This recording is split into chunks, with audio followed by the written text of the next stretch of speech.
Quisiera compartir con ustedes, estimados alumnos, un poco de historia, porque tampoco podemos olvidar que las cosas no se construyen del día a la mañana. Ha habido una evolución de la protección civil en Chile y hay grandes desafíos para nuestras comunidades para hacerse eco de esta evolución y transformarla en buenos planes y programas. La protección civil es la protección que cada estado brinda a sus ciudadanos, a sus bienes y a su medio ambiente. Yo tuve el privilegio, cuando me recibí como médico, de ir un día a una exposición de un pintor que se llama Iván Contreras, que es de Concepción, que es un gran acuarelista. Y lo que más me impresionó fue la calidad de sus acuarelas, sobre todo de un pueblito de la cuarta región. Yo soy nortino, soy iquiqueño, para nosotros el norte es ese, pero para los de la cuarta región ese es su norte, no hay duda alguna. Huamalata está cerca de Ovalle y era un pueblito precioso, con casitas de adobe. Tenía una cultura propia, tenía una tradición local. Y vean ustedes lo que le pasó a Huamalata. Hoy día usted pasa por la calle principal y no ve ninguna de esas casitas, pero puede ver 1500 casas, Hogar de Cristo, de 18 metros cada una. Entonces la pregunta que cabe aquí es, ¿qué y cómo reconstruir? ¿Qué vamos a rehabilitar? ¿Y por qué me hago esta pregunta? Porque a lo mejor al que perdió su vivienda le damos un techo, sí. Pero ¿quién reconstruye la moral, los afectos, la historia personal y colectiva, los recuerdos perdidos, la identidad local, el sentido de pertenencia, sus valores culturales y patrimonio histórico, las confianzas destruidas? Por eso es importante que ustedes revisen todas las presentaciones varias veces, porque van a ver que hay un hilo conductor y que muestra claramente cómo el mundo se ha ido adaptando desde los primeros desafíos. El primer desafío que el hombre tuvo fue el manejo del fuego. Sin fuego no iban a sobrevivir en la glaciación en que esta gente, la mayoría de ellos, vivió. Pero a partir del manejo del fuego, también el fuego útil se transforma en los incendios. O sea, el fuego puede ser una amenaza muy grande para tu hogar, para la ciudad de Roma. Pero en la ciudad de Roma, vean ustedes qué cosa interesante, porque la gente no lo sabe. El emperador Augusto decidió, tras el incendio del año 6 después de Cristo, sustituir el sistema que él consideraba ineficaz para apagar los incendios en Roma, y creó un cuerpo de vigilantes. Podríamos llamarlo el primer cuerpo bombero profesional de la historia, porque estaba formado por los aquarii, que eran los que transportaban el agua en cadena humana, los sifonari, que eran los que lo arrojaban usando toda suerte de implementos de aquella época. ¿Qué tecnología estamos hablando? La arqueología moderna ha descubierto cosas muy interesantes. Lo avanzado que estaban en varias técnicas. Y los uncinari, que eran los que tenían las lanzas largas con gancho. Entonces, si veían que una parte se iba a incendiar y podía servir de combustible, la botaban y creaban un fuego controlado. Los reyes católicos tuvieron una importantísima función que cumplir. ¿Y por qué? Bueno, primero fueron capaces de financiar a Cristóbal Colón para que viniera a darse una vuelta por acá. Nuestros pueblos originarios querían conocer a los españoles. Pero los reyes católicos, Fernando de Aragón e Isabel de Castilla, tenían como propiedad la villa de Medina del Campo, probablemente la ciudad mercado de más alto volumen que había en esa época. Y la ciudad se les quemó varias veces. En 1492, un incendio arrasó 260 viviendas y como consecuencia, Isabel la Católica hace y publica la Ordenanza de Fuego. La Ordenanza de Fuego tiene varias cosas novedosas. Cuando el presidente de la Protección Civil Española me regaló una copia del original en cuero de cabra, ¿no?, que desgraciadamente un coleccionista se llevó y no me devolvió, pero define los cortafuegos, define la distancia y protección entre las casas. Exige que cada vivienda tenga acopio de agua y una roldana para subirla al piso superior. Estamos hablando de redes húmedas y secas. Define el rol de los bomberos carpinteros, como se llamaron en ese tiempo, que eran grupos de primera intervención, y además los dotaba de un equipamiento mínimo para que pudieran cumplir su función. Y también normaba, miren cómo se anticipaban a los seguros, normaban el costo de reposición de las viviendas destruidas para proteger las más importantes y para aquellos que se habían salvado, dado el sacrificio de los que se habían quemado, contribuyeran mejor a su reconstrucción. ¿Qué lección? Define el equipamiento mínimo indispensable con que estos bomberos carpinteros van a estar equipados. Penalizaba a los mirones y a los no colaboradores, que ustedes ven que cada emergencia son más que los que están trabajando. Definen una especie de plan regulador y definen los porcentajes en que van a concurrir el cabildo, los afectados y la comuna en general, lo que podríamos llamar un seguro solidario. Esta lámina nos muestra la villa de Medina del Campo en la actualidad, una villa preciosa que obviamente existe gracias a un esfuerzo sistematizado, inteligente, oportuno, de quien uno no lo esperaría, pero que tenía la visión para pensar que eso era útil para su comunidad. ¿Cuánto hemos aprendido desde entonces? Desde el emperador Augusto y sus vigilantes, desde los reyes católicos y otros. Aquí faltarían varios signos de interrogación, porque los terremotos y tsunamis nos han demostrado una y mil veces. Esta es una lámina del terremoto de Lisboa, ¿no?, que no solamente se destruyó por el terremoto, lo destruyó después un incendio total y un tsunami que barrió gran parte de lo que quedaba en pie. Y con consecuencias que ustedes leerán tremendamente negativas entre el número de muertos. Piensen por una ciudad de esa época lo que es tener casi 100.000 personas muertas.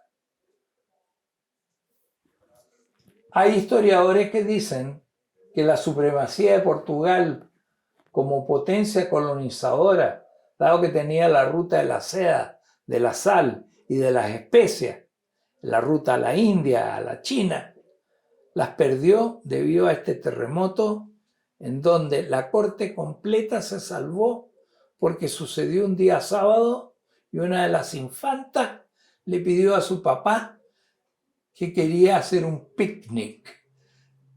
Y claro, cuando los reyes o los emperadores se desplazan a un picnic, la corte completa, que en buenas cuentas son los que gobernaban, ¿no?, se desplazó al campo y fueron los únicos que se salvaron.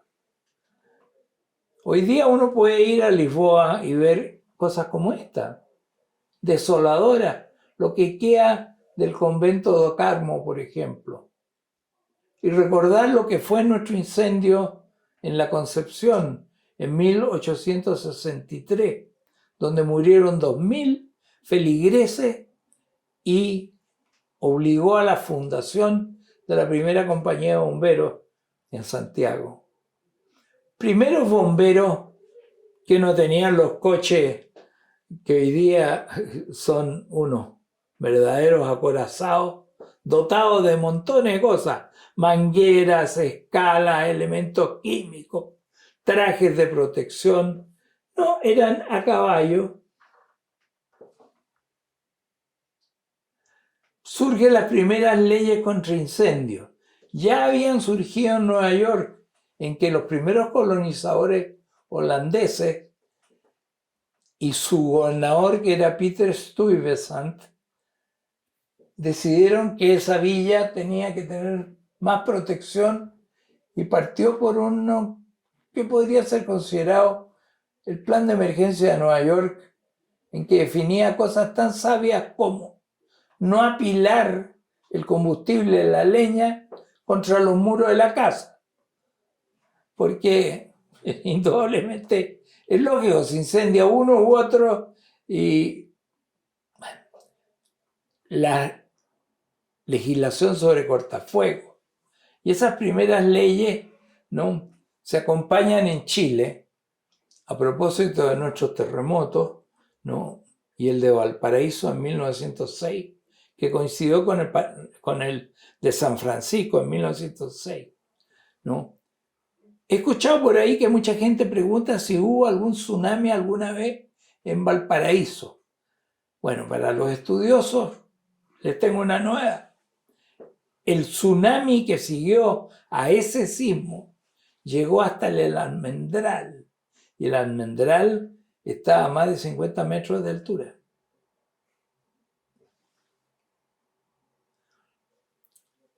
El terremoto de Messina, entre Sicilia y la punta de la bota itálica, ¿no? Bueno, este terremoto fue una lección para mucha gente y emergieron tecnócratas y tecnólogos y científicos que empezaron a estudiar en serio el tema de los sismos, ¿no? Hubo un terremoto en El Salvador, el gobierno chileno se interesó, dado nuestro terremoto de 1906, y contrató a Montezú de Valor, que es el responsable del primer instituto sismológico en Chile, ¿no?, con varias estaciones, lo cual era un progreso enorme entre los países de aquella época. Ese terremoto de Messina, que también se acompañó de un tsunami, mató entre 60.000 y 100.000 personas.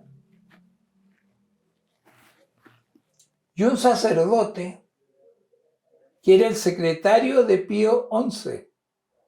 Recuerden ustedes que Pío XI estuvo a punto de morir ahogado en Arica cuando cayó de una embarcación.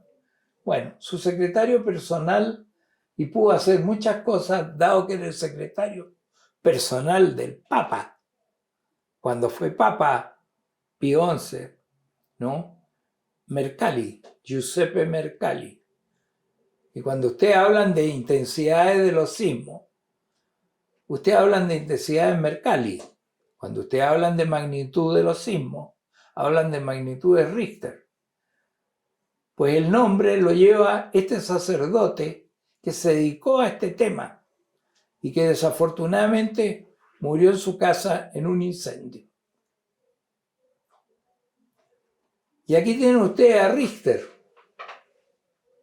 Richter, que era profesor en California de varias universidades, es el inventor de la escala que mide las magnitudes de los sismos. Ahora, las guerras también han hecho lo propio, pero también han hecho aporte. Las guerras napoleónicas, por ejemplo, hicieron que Jean de Dominique Larrey,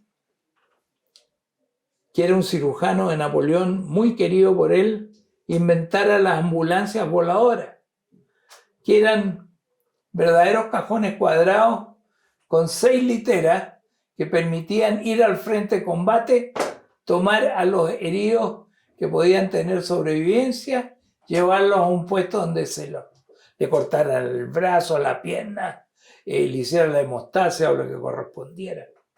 Hoy día las unidades SAMU le deben mucho a gente como Jean-Dominique Larrey, un cirujano de Napoleón, que ideó que esto era necesario. Y después, cuando hemos visto la serie Match, por ejemplo, en la televisión, esa unidad médica que está justo en el frente de combate en Corea, ¿no? Es eso. Es el puesto médico avanzado. Un puesto médico que puede salvar enorme cantidad de vidas. Porque la primera atención para estabilizar al enfermo puede ser salvadora. La defensa civil no nació por casualidad. Durante las guerras, siempre la preocupación de los políticos fue: ¿y qué hacemos con la población civil? ¿Qué hacemos con los viejos, con las señoras? ¿Los metemos a todos en los subterráneos nomás? No, los pusieron a cargo de los focos de la defensa pasiva antiaérea, y así nace, ¿no?, la defensa civil en el mundo. Ahora, otro de los nacimientos importantes originados por la guerra es la Cruz Roja Internacional. La Cruz Roja, después de Solferino, una batalla entre tropas napoleónicas y austríacas que dejó una cantidad de muertos, que dice Henri Dunant, el fundador de la Cruz Roja, que escribió un libro que se llama Recuerdo de Solferino, y que se los recomiendo que lo busquen y lo lean. Lo atroz que fue aquello. Y él dijo: no, tenemos que tener también una mirada humanitaria. Vea usted cómo el pensamiento va progresivamente desde hacer cosas hasta hacer cosas por la calidad de vida de las personas. La guerra de Crimea fue una guerra tremendamente atroz. Tropas turcas contra tropas británicas, pero con una cantidad de muertos increíble, increíble. Pues bien, entre los muertos y los heridos se paseaba una mujercita con una velita, iba tratando de identificar a los que pudieran sobrevivir.